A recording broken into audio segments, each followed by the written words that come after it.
그 소련 붕괴 원인과 과정을 현재 그 국민대 교수로 계시는 안드레 랑코브 박사님이 아래와 같이 정리를 해 주셨습니다. 1917년에 공산혁명이 있었죠. 그 1960년대까지 대규모 노동 및 자원을 동원으로 해서 성장을 했습니다.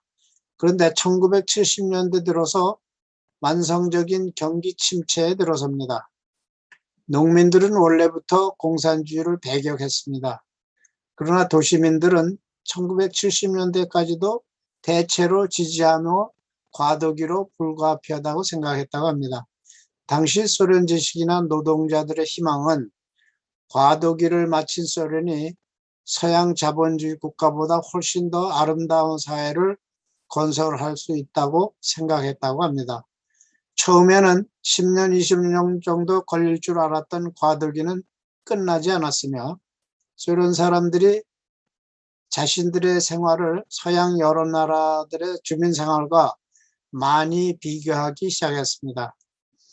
미국에서 평범한 사람이라고 해도 소련의 공산당 간부보다 좋은 집에서 살고 좋은 차를 탈 수 있고 마음만 먹으면 해외로 갈 수 있다는 것을 알게 되었습니다.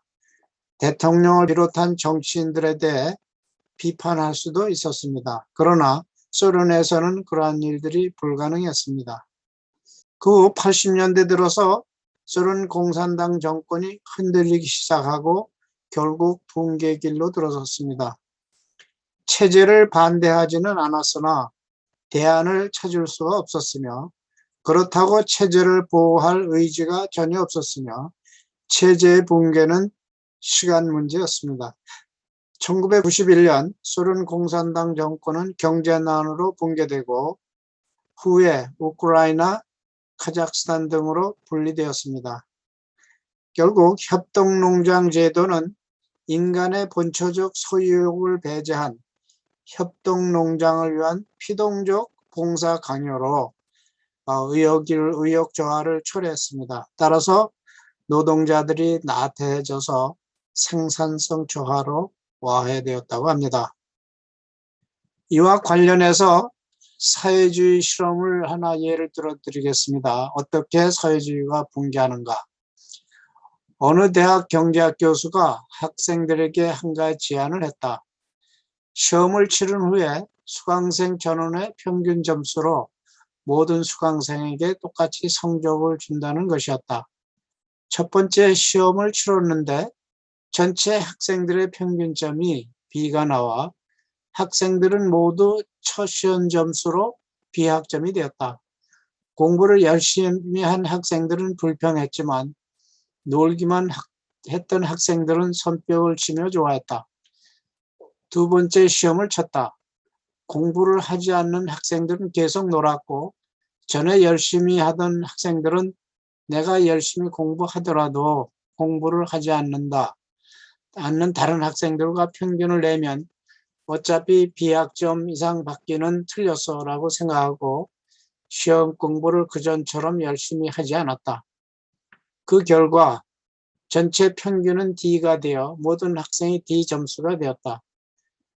그러자 학생들의 불평이 커졌다. 하지만 열심히 공부하는 학생들은 거의 없었다. 열심히 해봤자 공부를 안 하는 애들만 좋은 일을 시켜주는 거라는 생각들을 하고 있었다. 세 번째 마지막 고사에서는 전체 평균이 F로 나왔다. 그래서 약속에 따라 모든 학생들이 F학점을 받게 되었다.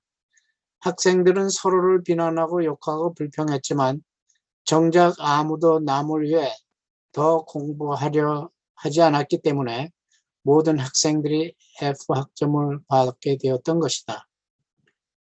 학기 마지막 시간에 교수가 실험 결과를 요약해서 정리하여 발표했다. 여러분이 F학점을 받았듯이 이런 종류의 무상복지 정책은 필연적으로 망하게 되어 있습니다. 라고 했으며 덧붙여서 말씀하기를 사람들은 보상이 크면 노력도 많이 하지만 열심히 일하는 국민들의 결실을 정부가 빼앗아서 놀고 먹는 사람에게 나눠준다면 누구든 열심히 일하고 싶지 않을 것입니다. 그런 상황에서 성공을 위해 일할 사람은 아무도 없을 테니까요. 이 교수는 이 실험 결과를 다음 5가지로 언급했다. 부자들의 돈을 빼앗아 가난한 사람들을 절대로 부자가 되게 할 수는 없다. 한 명이 공짜로 혜택을 누리면 다른 누군가는 반드시 그만큼 보상 없이 일해야 한다. 한 명의 무상복지를 주려면 정부는 누군가로부터 반드시 강제적으로 부를 빼앗았어야 한다. 부를 분배함으로써 부를 재창출하는 것은 불가능하다. 국민의 절반이 일하지 않아도 나머지가 먹여 살려줄 것이란 생각은 국가 세망의 지름길이다. 이 실험 결과를 보면 한국의 현 정부와 민주노총의 합작으로 일을 하지 않는 사람들에게 돈을 나눠주고 열심히 일하는 업체들에게 돈이나 뜯어내고 영세업자나 중소상공인들은 죽어가고 있는데 임금을 올려 선심이나 쓰고 있는데 과연 그 결과는 어떻게 될까? 지금 우리는 어디로 가고 있는 것일까요? 사회주의 공산주의는 배급사회를 통해서 인민을 통제하고 사람들을 자유 없는 노예체제로 다 변모시키고 있는 것입니다. 자유민주주의 시장경제를 선택한 한국의 세계주의상을 보십시오. 자랑스러운 대한민국입니다. 한국은 기술적으로, 경제적으로 프랑스, 이태리, 영국을 능가할 수 있다. 한국은 선진국으로 경제력은 세계 10대권, 국방력은 세계 6위를 자랑한다. 누리호와 같이 자체 개발 3단 추진 로켓 발사를 성공했으며 SLBM 발사도 성공, 레이저 무기 개발 성공, 항공모함, 원자력 잠수함, 핵무기 등 제조 기술이 상당한 수준에 와 있습니다. 자동차 4대 강국으로서 미국의 자동차 시장의 10%가 한국 차입니다. 현대, 기아. 조선 배 1등 강국으로서 세계에 떠다니는 선박의 43%가 한국제 선박들이라고 합니다. 어마어마한 그 비중이라고 할 수 있습니다. 반도체 매물이 1등 강국이고 전 세계 사용량의 45%가 삼성과 하이닉스의 제품이라고 합니다. 한국은 초음속 전투기 수출국이고 인도네시아, 터키, 브라질에 전투기를 수출했습니다. 한국은 원자로도 수출했습니다. 아랍에미리트에 20조 원짜리 수출했죠. 한국 GS가 아랍에미리트에서 원유 8억 배럴을 개발하여 매달 150만 배럴씩 40년간 들여온다고 합니다. 전 세계 사용 가전제품의 30%가 한국 제품이라고 합니다. 세계 1등 상품이 무려 166개인데 앞으로 5년 후가 되면 500개로 늘어날 것이라고 합니다. 거기에 더해서 우리 한국은 소프트 파워가 BTS 등 한류를 통해서 세계적 문화 브랜드 국가로 급상정을 하였습니다. 여기에 다 올릴 수 없는 우수한 분야가 많이 있습니다. 책임있는 중견 국가로서의 대한민국을 보면 한국의 국민 총생산이 1조 6천억 달러, 세계 10위권 경제, 세계 8대 강국으로 인정받고 있습니다. 1인당 국민소득은 32,000불, 구매력으로 보면은 42,000불인데 일본을 살짝 능가했다고 합니다. 한국의 인구가 5,100만인데 이렇게 해서 1인당 국민소득이 3만 불 이상이고 한국의 인구가 5천만이 넘어서 30, 50 클럽이라는 그 클럽에 참여했다고 합니다. 굉장히 강국으로 들어선 것이죠. 군사력은 세계 6위, 선진 기술과 산업화에 성공했고 소프트웨어 측면에서 보면은 세계적 한류의 열풍을 일으키는데 K-Wave, K-Pop, K-Movie, K-Drama, K-Food, K-Culture 등등 굉장히 창의적입니다. 한국 사람들이 성격상으로 정서적인 측면과 그 이성적이보다는 정서적인 측면이 강해서 어, 감성적이고 그러거든요. 그래서 창의력이 굉장히 높다고 합니다. 앞으로도 계속 희망을 가져도 될 것 같습니다. 한국은 10위권 경제대국 국방력은 6위, BTS 등 한류의 자체 브랜드를 보유한 문화대국, 그렇죠. 그래서 Foreign Affairs하고 그 옥세철 그 미주 한국일보 평론가는 문화강국 한류로 북한과 중국의 개방과 민주화를 견인할 수 있겠다고 이렇게 전망하는 그런 기사가 떴었습니다. 굉장히 주목할 만한 평입니다.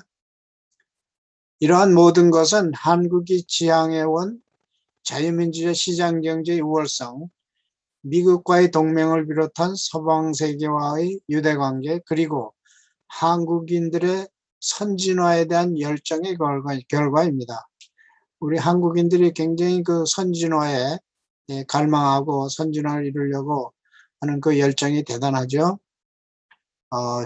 더 나아가서 한국은 책임 있는 중견 국가로서 인권을 포함한 선진 민주화 추구가 필요하다. 원칙 있고 실익이 있는 국익 외교 추구가 필요하다. 한강의 기적 이상으로 제4차 산업혁명을 통한 또 한 번의 기적을 달성해야 합니다. 미국과의 동맹은 물론 서방세계와 전통적 우호 관계를 지켜나가며 부국 강병을 이루어 한반도 통일을 달성해야 하겠습니다. 중공은 공산헌법을 고수하며 돈을 벌기 위하여 자본주의를 흉내내고 있으나 최근 들어 부동산버블, 금융시장 미숙, 외환위기 등으로 붕괴 위기에 놓여 있습니다. 한국은 다가오는 중국 경제 위기에 대처하여 피해를 최소화해야 할 것입니다. 자유민주의 시장경제를 선택한 한국은 서방세계와 함께 상위 선진국으로 발전할 무한한 가능성을 열어나가야 합니다. 미국은 동맹인 한국이 더 성장하여 동북아의 중심축 국가가 되는 것이 미국의 중국 견제 전략에도 부합한다고 생각하는 것 같습니다. 이런 기회를 잡아야 할 것입니다. 그 북한 체제를 이렇게 연구한 사람이 그 기독교 구조와 유사한 것을 발견했는데 아래와 같이 이제 정리했군요. 북한 체제는 김일성의 부모가 독실한 기독교인이었고 어렸을 때 주일학교도 다니면서 그 종교적 체계를 접하고 국가 구상에 참고했다는 말이 있습니다. 기독교인은 하나님, 예수, 성경, 십계명, 교회 이런 그 스트럭처를 북한 체제가 김일성, 김정일 주체사상 유일사상, 혁명사 이런 식으로 비교를 해가지고 했다고 합니다. 3대 세습 김씨 황제 실체를 들여다보면은 그 아랫부분에 북한의 핵심 권력층은 백두혈통과 혁명 1세대 후손들 200명 혹은 300명과 평양 주민 200만 명을 제외한 나머지 2,400만 명은 배급이 없어서 장마당에서 장사로 연명한다고 한다. 장마당은 자유시장 경제의 본보기라고도 할 수 있다. 금년도에 극심한 태풍과 장마로 오는 겨울을 버틸 식량이 부족할 것이라는 뉴스가 나오고 있습니다. 최근 군량미를 풀었으나 인민들에게 팔고 있다고 하여 실망을 금치 못하고 있습니다. 협동농장이나 배급제도는 이미 없어진 지 오래되었다고 하며 75년이 지난 북한 정권은 인민들을 먹여 살리지 못하는 실패한 공산주의로 끝난 상태입니다. 금년도 7월 25, 28일에는 워싱턴 지역에서 한국전쟁위협재단이 22개국 사회 역사 교사들을 모집해서 교육 자료를 이제 연구하고 또 데이터베이스도 만들고 그 역사 그 교사님들에게 여러 가지 자료를 드리고 그랬는데 이러한 역사 교육을 통해서 친한국 네트워크를 구축할 수 있다고 합니다. 우리가 이제 잘 아시겠지만 6.25라고 하는 전쟁은 남침을 물리치고 자유를 지키는 것에 최고의 가치를 부여한 전쟁이었다고 이렇게 인식하고 있으며 자유를 최고의 가치로 한 이런 전쟁이었다는 것을 이 역사 교사들이 이제 교육을 시킬 것이다 이렇게 알려져 있습니다. 그 미국의 역사 교사 60명, 한국전 참전용사 25명, 또 다른 21개국 참전국 역사 교사 60명, 그래서 한 150여 명이 모였고 또 온라인으로 참여한 나라도 많이 있다고 합니다. 그래서 이 데이터베이스가 이제 마련되고 그러면은 서로 온라인으로 서로 교류하고 해서 그 6.25를 가르치는 그 역사 교육에 커다란 진전이 있을 것으로 보고 있습니다. 여기서 꼭 우리가 말씀드려야 할 것은 그 좌파 운동을 하던 그 좌파 운동권 그 학생들이 후에 성인이 되어 가지고 좌파 사상을 버렸어요. 그 전향을 했는데 그 전향한 동기를 이제 소개해 드리겠습니다. 좌파 운동으로 내가 살고 있는 한국 사회 공동체에 큰 해악을 끼쳤다는 사실을 발견하였다. 운동권 좌파들이 학습한 마르크스의 세계관에 입각한 개조는 현실적으로 불가능하다. 사회주의는 자본주의에 비해 열등한 제도이며 이룰 수 없는 꿈과 이상을 믿기로 해서 인민을 속이고 제도적으로 착취하는 사기극이라는 것을 깨달았다. 북한 정권이 좋은 예이다. 우리나라 좌파들은 시대에 뒤떨어져 있다. 4차 산업혁명이 진행되고 있는 21세기에 사회주의 혹은 공산주의는 답이 될 수 없다. 시대에 뒤떨어진 좌파는 천민사회주의여 주사파 같은 천민공산주의자이다. 사유재산 제도가 폐지되면 개인의 자유는 끝장이다. 경제적으로 독립한 개인은 사라지고 국가의 모든 것을 의존하는 노예가 된다. 사회주의의 이상은 허상이다. 전향한 과거 운동권 좌파로서 현역 우파 활동가들의 공통된 해답은 자유에 있었다고 갈파하였다. 사회주의 공산주의 사회에서는 개인 자유가 없다. 자유민주주의와 사회주의 공산주의는 공존할 수 없다는 교훈을 얻었다.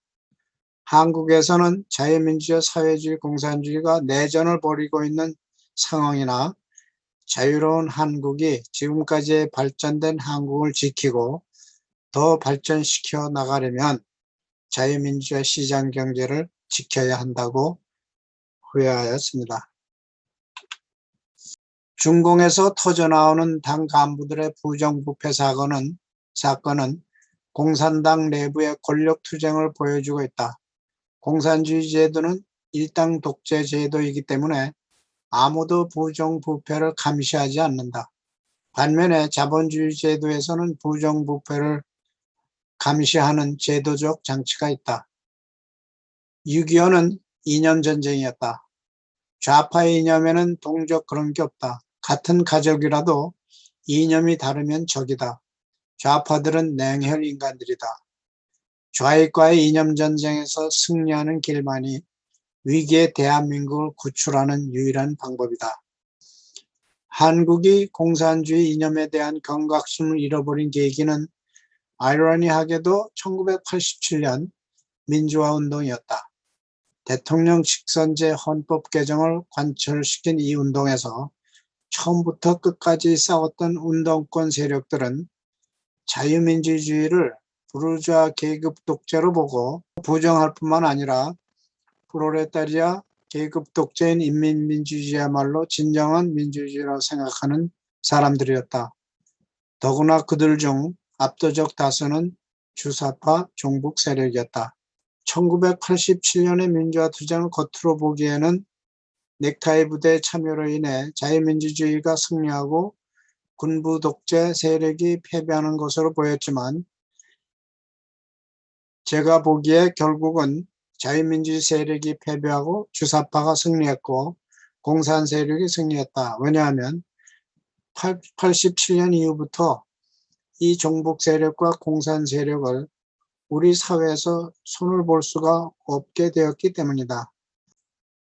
전향한 좌파의 증언과 교훈은 이외에도 여럿이 있습니다. 여기 지금 쭉 리스트를 만들었는데 아래 그 키워드를 이렇게 구글링 하면서 이렇게 타이프를 하시면은 뭐 이런 거 주룩주룩 다 나옵니다. 직접 읽어보시기 바랍니다. 서울대 트루스 포럼에서 이런 강연회를 많이 했고요. 또 여러 교회에서도 많이 한 거로 알고 있습니다.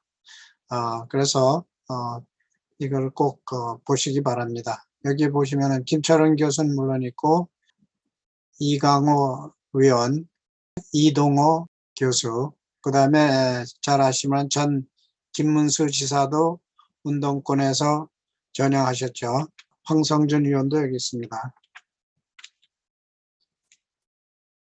좌파 실상을 숙지하고 경계하자. 국제공산주의 침투를 경계하자. 중국 공산주의 침투, 러시아 공산주의 침투, 북한의 적화 통일 정책을 경계하자. 한국에도 있는 중국의 공자학원은 26개가 있다고 하는데 공산주의 선전 도구로 사용되고 있다고 하며 미국과 유럽에서는 이들 공자학원을 퇴출시키고 있습니다. 뭐 임종석, 문재인 뭐 이렇게 해가지고 이제 치시면은 키워드를 치시면은 이렇게 주룩 나올 겁니다. 들어와서 보시기 바랍니다. 그 좌파의 전략과 전술을 이제 들여다보면은 전체주의 정권이 구사하는 수법을 보면은 항상 그 편가르기, 흑백 논리를 시작해서 사람들을 이렇게 서로 투쟁하게 만들고 편을 가르고 서로 싸우게 만듭니다. 전술적으로 그런 이제 수법을 쓰고 있습니다.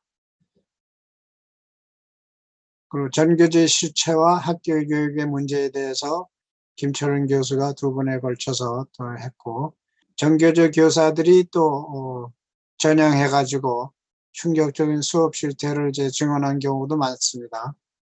또 초등학교 교과서에까지 파고든 좌파 이념 교육 이명익 공주대 교수가 이제 발표를 하셨네요. 김주성 전 한국교원대 총장 등.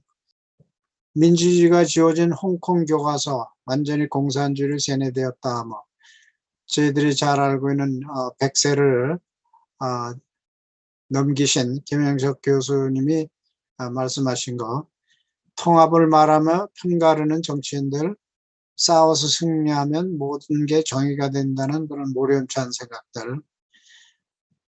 그리고 한 가지 상기시키고 드리고 싶은 것은 현 정권이 80년대 운동권 전대협 출신들이라면 다음 대권은 90년대 말 운동권 한총련 출신들로 대물림하려 한다는 소문이 있습니다. 기필코 막아내야 할 것입니다. 좌파들의 사회주의 국가 건설 선동을 경계해야 합니다. 그 선동의 그 내용을 보면은 의료 서비스를 통제해라, 빈곤율을 높여라, 부채를 높여라, 총기를 규제하라, 복지를 통제하라, 교육을 통제하라, 종교를 제거하라, 계층 간의 전쟁을 부추겨라. 이런 가지 아주 그 전형적인 좌파들의 선동술입니다. 경계해야 합니다. 한나라가 파국을 맞는 단계를 경계해야 합니다. 정부가 재정을 엉망으로 만들고 정부의 곳간이 비게 되고 정부가 세금을 올리고 사람들이 가난하게 살아야 하고 가난에 지친 사람들이 들고 일어나야 하고 혁명정부가 이전적 모든 빚에 대해 디폴트 선언하고 그러면 이제 하이퍼 인플레이션이 생기죠. 그렇게 해서 나라를 파국으로 만드는데 지금 정부가 하는 거하고 비교하시면은 이해가 가실 것 같은 생각이 듭니다. 그리고 한국학중앙연구원 명예교수이신 양동원 박사님이 공산주의자를 분별하는 방법을 11가지로 이렇게 정리를 하셨는데요. 첫 번째가 공산국가의 주장과 정책에 동조한다. 두 번째, 공산주의자들을 존경한다. 세 번째, 공산주의 체제에 대하여 호감, 동경, 태도를 취한다. 과거 공산주의자들의 활동을 찬양한다. 공산주의 단체나 용공 성향 단체들을 옹호한다. 용공 세력과 지속적으로 협조한다. 공산국가가 하는 것은 나쁜 것도 좋은 것으로 찬양한다. 반공에 대하여 부정적 태도를 취한다. 공산주의자들이 주장하는 인식을 수용한다. 자국의 안보와 정당성 강화의 이로운 조치는 반대하고 약화를 초래할 조치를 주장한다. 민주주의자임을 자처하나 자유민주주의를 옹호하지는 않는다. 양 교수는 11개 중에 3개 내지 4개만 일치해도 공산주의자로 의심에 마땅하고 6개 내지 7개가 일치되면 공산주의 가능성이 아주 높고 8개 이상 일치하면 그 자신의 인정 여부와 관계없이 공산주의자가 틀림없다는 것입니다. 그래서 이 양 교수는 문 아무개 씨는 언동을 이 기준에 따라 분석을 했는데 대한민국 편이 아니라 북한 정권 편이라는 점을 스스로 증명하고 있다고 주장하였습니다. 기준이 생겼죠? 사용하실 수 있습니다. 조지 오웰의 1984라는 책이 있는데 여기에서도 그 사회주의 공산주의에 대한 문제점들을 많이 지적을 하고 그래서 이 책을 꼭 읽어보시라고 추천드립니다. 그래서 한국 사회를 불안하게 만들고 있는 좌파 정권을 물리치고 2022년 대선, 2024년 총선에 기필코 승리하여 보수 우익이 정권을 탈환해야 합니다. 대통령의 10대 자격 요건을 보면 김태호 박사님이 제안하신 건데 애국심과 이념적 건강성을 가져야 하며 정책 전문성을 가져야 하며 공인의식과 공정성을 가져야 하며 국가 대표성을 가져야 하며 자유민주 통일을 지향해야 합니다. 북한 문제의 심각성, 동맹의 중요성, 중국의 위협을 이해해야 합니다. 기술, 경제, 강국 건설의 의지를 가지고 지속 가능한 복지를 지향해야 합니다. 좌파 적폐 청산 의지를 가져야 합니다. 교육의 100년 대계를 세우고 왜곡된 역사를 바로잡을 수 있어야 합니다. 박근혜 탄핵의 불법 부당성을 인정해야 합니다. 그리고 추가로 북미주 한국고교연합에서 추가한 것은 국가 이익을 계파 이익 혹은 당 이익에 우선해야 합니다. 대통령이라면 국가 이익을 우선해야 합니다. 한반도 지정학 전략, 현명한 외교력, 강력한 국방력의 필요성을 알아야 한다고 봅니다. 기술 선진화를 위하여 제4차 산업혁명을 발전시켜야 합니다. 한국인들의 인권은 물론 북한인들의 인권에도 관심을 가져야 합니다. 중견 선진국에서 상위 선진국으로 발전시켜 한국을 동북아의 중심축으로 만들어야 할 것입니다. 오늘 이 강의의 서머리로 다음과 같이 말씀드리는데 앞서 말씀드렸던 것을 강조하는 부분입니다. 사랑하는 우리 학생 자녀들이 좌파 사상에 현혹되지 않게 지도해 주십시오. 이번 강의의 목적을 다시 한번 강조해 드립니다. 다 이제 읽으신 건데 여기서 제가 강조하고 싶은 것은 네 번째 블레라이럼의 세 번째, 지금 대한민국은 체제 전쟁 중입니다. 자유민주주의 체제가 유지되느냐 아니면 사회주의 체제로 바뀌느냐입니다. 기필코 사회주의 공산주의 선동을 물리치고 자유민주주의 체제를 지켜야 합니다. 학생 자녀들이 이 교육 교본을 여러 번 읽어서 숙지할 수 있게 해주시고 옳은 길로 안내하여 주십시오. 사회주의 공산주의 체제에서는 한국 역사에서 지금까지와 같은 발전은 불가능합니다. 끝으로 내년 3월 대선에서 반드시 보수우파가 승리하여 전교조와 민노총을 응징하며 좌파 교육을 철폐하고 기업 경영에서 노조 개입을 발본시켜 주시기 당부 말씀드립니다. 감사합니다.